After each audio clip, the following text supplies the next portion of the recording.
السلام علیکم ورحمۃ اللہ وبرکاتہ۔ دہلی میں اس وقت کے سلطان شمس الدین التمش کے دربار میں ایک جوان عورت نے حضرت خواجہ معین الدین چشتی رحمۃ اللہ علیہ کے خلیفہ اول حضرت بختیار کاکی رحمۃ اللہ علیہ پر تہمت رکھی کہ آپ اس عورت کے غیر شرعی شوہر ہیں اور اس کی گود میں موجود شیرخوار بچے کے باپ ہیں، جبکہ حضرت بختیار کاکی رحمۃ اللہ علیہ اس عورت کو پہچاننے سے انکاری تھے۔ اس گھناؤنے الزام اور عجیب و غریب مقدمے کا فیصلہ حضرت خواجہ معین الدین چشتی رحمۃ اللہ علیہ نے کس طرح کیا کہ تمام مخلوق انگشت بدلیدہ رہ گئی؟ تو آئیے اس واقعے کی تفصیل سنتے ہیں۔ بادشاہ سلامت، میں ایک مظلوم عورت ہوں، میرے ساتھ بہت بڑی زیادتی ہوئی ہے۔ آپ جیسے انصاف پسند اور غریب پرور بادشاہ کے عہد حکومت میں ایسی زیادتی ناقابل فہم ہے۔ مظلوم عورت کی آواز حاکم وقت سلطان شمس الدین التمش کے دربار میں گونج رہی تھی۔ بھرے دربار میں سکوت طاری تھا۔ مظلوم عورت کی آہ و فغاں سے تمام درباریوں پر گویا سکتہ طاری ہو چکا تھا۔ مظلوم عورت چیخ رہی تھی، چلا رہی تھی، سسکاریوں کے درمیان اپنی بات جاری رکھتے ہوئے کہہ رہی تھی، عالی جناب سلطان محترم، میرے ساتھ انصاف کیا جائے۔ اگر مجھے انصاف نہیں ملا تو میں ان بلند دوبارہ ستونوں سے ٹکرا کر اپنی جان دے دوں گی۔ عورت کی آہ و فغاں نے ہر آنکھ آبدیدہ کر دی۔ عورت رکی تو دربار میں سلطان شمس الدین التمش نے گونجتی ہوئی بھاری آواز میں کہا، اے عورت، بتاؤ تمہارے ساتھ کیا ظلم و زیادتی ہوئی ہے؟ تمہارے ساتھ پورا انصاف کیا جائے گا۔ تم ظالم کا نام بتاؤ۔ سلطان محترم، آپ مجھ سے ظالم کا نام پوچھ رہے ہیں، مگر مجھے اندیشہ ہے کہ آپ اس شخص کو ظالم ماننے سے انکار کر دیں گے۔ سلطان محترم، مجھے یقین دہانی کرائی جائے کہ میرے ساتھ ظلم کرنے والے شخص کے خلاف بھرپور کارروائی کی جائے گی۔ میں جس کا نام لوں گی، آپ کسی رعایت و لحاظ و مروت کے بغیر اسے ہر حال میں سزا دیں گے۔ اے عورت، تم نے شاہی عدل کو چیلنج کیا ہے، جبکہ سلطنت کا بچہ گواہ ہے کہ یہاں کسی امتیاز و تفریق کے بغیر ہر شخص کو انصاف فراہم کیا جاتا ہے۔ تمہیں عدل شاہی پر مکمل اعتماد کرنا چاہیے۔ سلطان شمس الدین التمش نے جوش میں قدرے بلند آواز سے کہا۔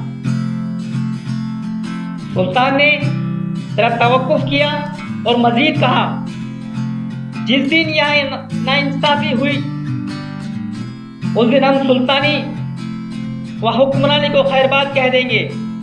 یاد رکھو، ہماری شمشیر عدل ظالم کی گردن سے قریب تر ہوتی ہے۔ تم بلا دھڑک اس شخص کا نام لو جس نے تمہارے ساتھ ظلم کیا ہے، اور دنیا دیکھے گی کہ ہم اسے نشان عبرت بنا دیں گے، چاہے وہ کتنی بڑی حیثیت کا مالک کیوں نہ ہو۔ انصاف کا ترازو سب کے لیے برابر ہے۔ سلطان معظم، میری گود میں اس بدقسمت و بدنصیب بچے کی طرف دیکھیے۔ یہ وہ بچہ ہے جس کا باپ زندہ ہے، مگر باپ کے ہونے کے باوجود یہ یتیم ہے، اور میری بدبختی ملاحظہ کیجیے کہ میرا شوہر زندہ ہے مگر اس کے باوجود میں بیوہ ہوں۔ آپ نے یقیناً ایسا یتیم نہ دیکھا ہوگا اور نہ ہی ایسی بیوہ دیکھی ہوگی۔ لڑکی کی بات سن کر سلطان بہت متاثر ہوا اور اس نے کہا، تمہاری داستان واقعی دردناک ہے۔ تم فوری طور پر اس پھول سے بچے کے باپ اور اپنے شوہر کا نام بتاؤ۔ ہم ابھی اسے انصاف کے کٹہرے میں لائیں گے اور اسے اس ظلم کی شرعی سزا دلوائیں گے۔ سلطان معظم، سننے کی ہمت ہے تو سنیے۔ میری گود میں جو بچہ ہے اس کے والد قطب الدین بختیار کاکی ہیں، جنہوں نے اب مجھے اپنی بیوی اور اس بچے کو اپنا بیٹا ماننے سے انکار کر دیا ہے۔ سلطان معظم، یہ وہی مختار کاکی ہیں جس سے آپ عقیدت و محبت رکھتے ہیں۔ بتائیے کیا آپ انہیں سزا دیں گے؟ اگر آپ نے ایسا کرنے کی ہمت کر لی تو نہ صرف مجھے انصاف مل جائے گا بلکہ تاریخ کے اوراق میں آپ کا نام بھی سنہری الفاظ میں رقم ہوگا۔ اور اگر آپ ایسا نہ کر سکے تو نہ صرف تاریخ آپ کو معاف نہیں کر سکے گی بلکہ روز محشر میرا ہاتھ ہوگا اور آپ کا گریبان۔ سلطان معظم، آپ نے کہا تھا کہ مظلوم کو انصاف بلا تفریق ملے گا، خواہ ظالم کتنا طاقتور ہی کیوں نہ ہو۔ میری آپ سے عاجزانہ درخواست ہے کہ آپ کارروائی کا آغاز فرمائیے۔ سلطان شمس الدین التمش نے فوری طور پر شاہی کرندے دوڑائے اور خواجہ معین الدین چشتی رحمۃ اللہ علیہ کے خلیفہ اول حضرت بختار کاکی رحمۃ اللہ علیہ کو طلب کر لیا اور اس لڑکے کے الزام کے بارے میں بتایا۔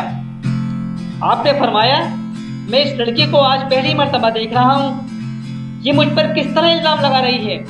شاید اسے کوئی غلط فہمی ہوئی ہے۔ آپ کی بات سن کر لڑکی چیخ چیخ کر کہنے لگی، سلطان معظم، میں اللہ تبارک تعالیٰ کی قسم کھا کر کہتی ہوں کہ جس کے قبضہ قدرت میں میری جان ہے، یہی بختار کاکی میری گود میں موجود میرے بچے کے باپ ہیں۔ یہ جملہ لڑکی نے چیخ چیخ کر اور قسمیں کھا کھا کر بار بار دہرایا اور دعائیاں دی۔ تمام دربار میں سناٹا چھا گیا، ہر چہرہ سوالیہ نشان بن گیا اور ہر دل مغموم و اداس ہو گیا۔ یہ لڑکی کس قدر اعلیٰ بلند و مرتبت روحانی شخصیت پر کس قدر گھٹیا اور گھناؤنا الزام عائد کر رہی ہے۔ مگر مجمع میں کچھ چہرے ایسے بھی تھے جن کے چہروں پر کامیابی کی چمک اور ہونٹوں پر منافقانہ مسکراہٹ کھیل رہی تھی، جن کی آنکھیں چغلی کھا رہی تھیں کہ یہ ایک انتہائی منظم سازش ہے۔ اس طرح وہ وقت کے ولی اللہ کو سر بازار رسوا کرنے کی ناپاک جسارت کے مرتکب ہو رہے تھے۔ سلطان وقت نے لڑکی سے مخاطب ہو کر کہا کہ اب بھی وقت ہے، خوب اچھی طرح سوچ لو، ورنہ دونوں جہاں کی رسوائی اور سزا تمہارا مقدر ہو جائے گی۔ تم نہیں جانتی کہ کسی پر بہتان لگانا کس قدر گناہ عظیم ہے۔ مگر لڑکی اپنے لگائے گئے الزام سے ایک انچ ہٹنے کے لیے تیار نہ تھی۔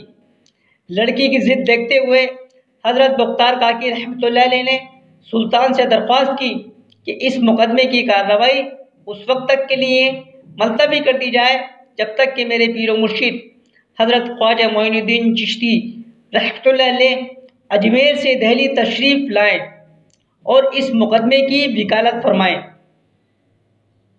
سلطان شمس الدین التمش نے آپ کی درخواست قبول فرمائی۔ مقدمے کی کارروائی کے التوا سے آپ کے مخالفین سخت پریشان ہوئے۔ انہیں خدشہ ہوا کہ اگر مقدمے کی کارروائی نے طول کھینچا تو کہیں کسی موقع پر ان کا منصوبہ تشت ازبام نہ ہو جائے۔